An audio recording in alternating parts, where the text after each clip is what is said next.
اعوذ باللہ من الشیطان الرجیم بسم اللہ الرحمن الرحیم باب فضل الصلاة لوقتها قال سمعت ابا عمرو الشیبانی یقول حدثنا صاحب هذه الدار واشار الى دار عبد الله قال سألت النبي صلى الله عليه وآله وسلم أي العمل أحب إلى الله قال الصلاة على وقتها قال ثم أي قال ثم بر الوالدين قال ثم أي قال الجهاد في سبيل الله قال حدثني بهن رسول الله صلى الله عليه وآله وسلم ولو استزدته لزادني۔ باب ہے نماز کو اس کے اوقات کے اندر پڑھنے کی فضیلت کا بیان۔ ہر نماز کا ایک وقت ہے مقرر کیا گیا، اس وقت کے اندر نماز کو پڑھنے کا زیادہ ثواب ہے۔ بعض نمازوں کو ٹائم شروع ہوتے ساتھ پڑھنا افضل ہے، بعض نمازوں کو لیٹ کر کے دیر سے پڑھنا افضل ہے۔ جس طرح کہ عشاء کی نماز ہے، عشاء کی نماز افضل ٹائم یہ ہے کہ انسان اس کو لیٹ پڑھے، ٹائم شروع ہو جانے کے بعد پڑھے۔ ہم ابتدائی وقت میں اس لیے پڑھ لیتے ہیں کیونکہ دیر سے معلوم نہیں کون جاگے گا کون نہیں جاگے گا، تو اس لیے پھر ابتدائی وقت کے اندر پڑھی جاتی ہے۔ صبح کی نماز ہے تو صبح کی نماز دیر سے پڑھنا افضل ہے، لیکن ہمارے ہاں چل پڑا ہے مزاج، لوگ سمجھتے ہیں کہ جی اندھیرے اندھیرے پڑھ لیں۔ نہیں، نماز صبح کی نماز جتنی لیٹ پڑھیں، لیٹ سے مراد یہ نہیں کہ ٹائم اس کا ختم ہو جائے، ابتدائی وقت میں افضل نہیں ہے بلکہ آخری وقت کے اندر نماز پڑھنا وہ زیادہ افضل ہے۔ اس لیے میں کوشش کرتا ہوں کہ نماز اینڈ ٹائم پہ رہے، لیکن لوگ کہتے ہیں جی ساری مشینیں تو چینج ہو گئے نا جی، ساڈے بھی بدلو جی اور لوگوں دا بدل اس واسطے دینا، لوگوں دا مزاج بن گیا جی اندھیرے چ پڑھنی، حالانکہ اندھیرے میں پڑھنا افضل نہیں ہے۔ تو یہ نماز کے وقت کے اندر پڑھنے کی فضیلت کے متعلق باب ہے۔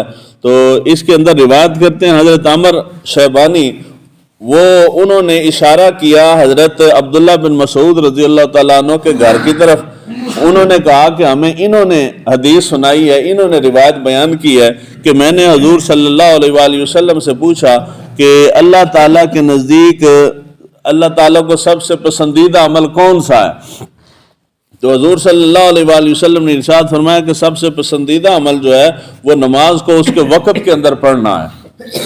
اس کے بعد حضرت عبداللہ بن مسعود کہتے ہیں کہ میں نے پوچھا کہ اس کے بعد اللہ کے ہاں کون سا افضل عمل ہے؟ تو حضور صلی اللہ علیہ وآلہ وسلم نے فرمایا کہ اپنے والدین کی خدمت کرنا یہ افضل عمل ہے۔ پھر میں نے پوچھا کہ اس کے بعد افضل عمل کون سا ہے؟ تو حضور نے ارشاد فرمایا کہ جہاد فی سبیل اللہ، یہ اللہ تعالیٰ کو زیادہ محبوب ہے۔ تو حضرت عبداللہ بن مسعود کہتے ہیں کہ یہ چیزیں حضور نے مجھے بتائیں، اور اگر میں اس سے زیادہ طلب کرتا یعنی اس سے زیادہ پوچھتا تو حضور اس کے بعد بھی مجھے بتاتے۔ بخاری شریف کی ابتدا کے اندر غالباً 55 یا 57 حدیث کا نمبر تھا، اس کے اندر اسی قسم کا مضمون تھا۔ کسی نے سوال کیا تو حضور صلی اللہ علیہ وآلہ وسلم نے فرمایا کہ اسلام کا سب سے پسندیدہ عمل یہ ہے کہ تم لوگوں کو کھانا کھلاؤ، یعنی کھانا کھلانا افضل عمل ہے۔ پھر ایک حدیث مبارکہ کے اندر صدقے کا بھی ہے کہ جی صدقہ کرنا افضل عمل ہے۔ تو یہاں پہ 3 چیزیں آگئی، نماز کو اس کے وقت کے اندر پڑھنا، والدین کی خدمت، اور جہاد فی سبیل اللہ، یہ زیادہ پسندیدہ عمل ہے۔ یعنی آپ اس قسم کی حدیث مبارکہ نکالیں تو بہت ساری حدیث مبارکہ نکل آتی ہیں۔ مختلف اوقات میں حضور صلی اللہ علیہ وآلہ وسلم نے مختلف چیزوں کو بیان کیا ہے، کبھی کسی چیز کو بیان کیا، کبھی کسی چیز کو، کہ یہ زیادہ پسندیدہ عمل ہے۔ اب سوال آ جاتا ہے کہ یہ اتنی چیزیں جو بیان کی ہیں تو حقیقت کیا ہے؟ اصل حضور صلی اللہ علیہ وآلہ وسلم نے جتنی چیزیں بیان کی ہیں وہ وقت اور اس حال کے حساب سے یا اس شخص کے حساب سے بیان کی ہیں۔ ایک شخص آتا ہے کہ جو صدقات و خیرات نہیں کرتا، وہ آ کے حضور سے پوچھتا ہے تو حضور فرماتے ہیں کہ اللہ تعالیٰ کے ہاں پسندیدہ عمل یہ ہے کہ تو صدقات و خیرات کرنا افضل عمل ہے۔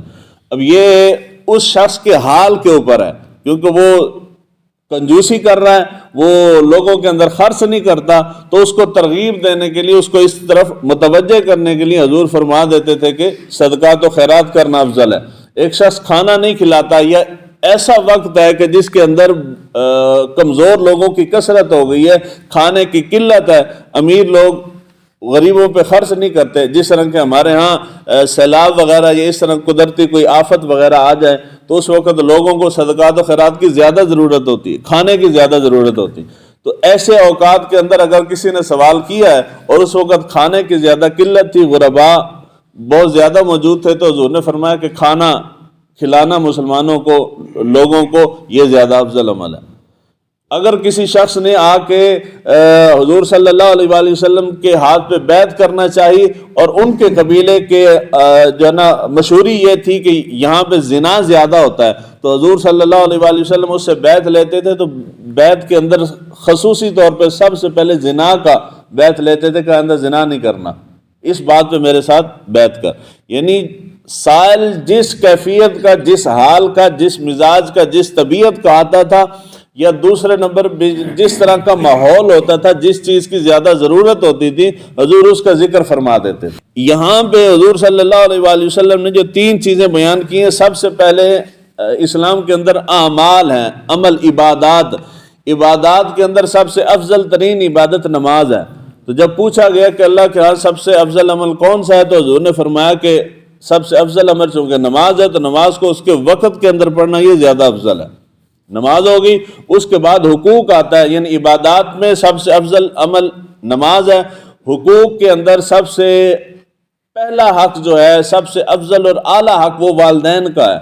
تو حضور نے وہ بیان کر دیا کہ اس کے بعد دوسرے نمبر پہ حقوق کے اندر سب سے بنیادی حق، میں باقی رشتہ داروں کا، لوگوں کا، اعزا اقارب کا حق ادا کروں مگر والدین کا حق ادا نہ کروں، تو یہ اسلام کی تعلیمات نہیں ہے. تو پہلا حق والدین کا ہے، اس کے بعد پھر دوسروں کا ہے. ایک حدیث مبارکہ بھی حضور صلی اللہ علیہ وآلہ وسلم نے ارشاد فرمایا کہ رشتہ داروں کو صدقہ کرنا 2 نیکیاں ہیں. ایک تو آپ کو صدقے کا ثواب بھی ملے گا، اور ایک صلہ رحمی کا بھی ثواب ملے گا. یعنی آپ کے برادری کے اندر، رشتہ داروں کے اندر کوئی غریب ہے، کوئی کمزور ہے، کوئی ضرورت مند ہے، ہم تو رشتہ داروں کے ساتھ بولنا بھی گوارا کوئی نہیں کرتے، تو تعلق ہی نہیں رکھتے. نہیں، اگر اس کے اوپر آپ خرچ کرتے ہیں تو عام بندے کے اوپر خرچ کرنے کے بنسبت زیادہ ثواب ملے گا. تیسرے نمبر پہ آ جاتا ہے قربانی.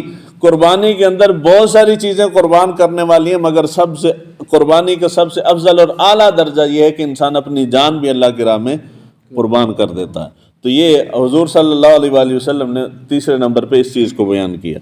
یعنی یہ عبادات کے اندر سب سے افضل عبادت نماز ہے، حقوق کے اندر سب سے افضل حق والدین کا ہے، اور قربانی کے اندر سب سے افضل قربانی انسان کی اپنی جان کی قربانی کرنا.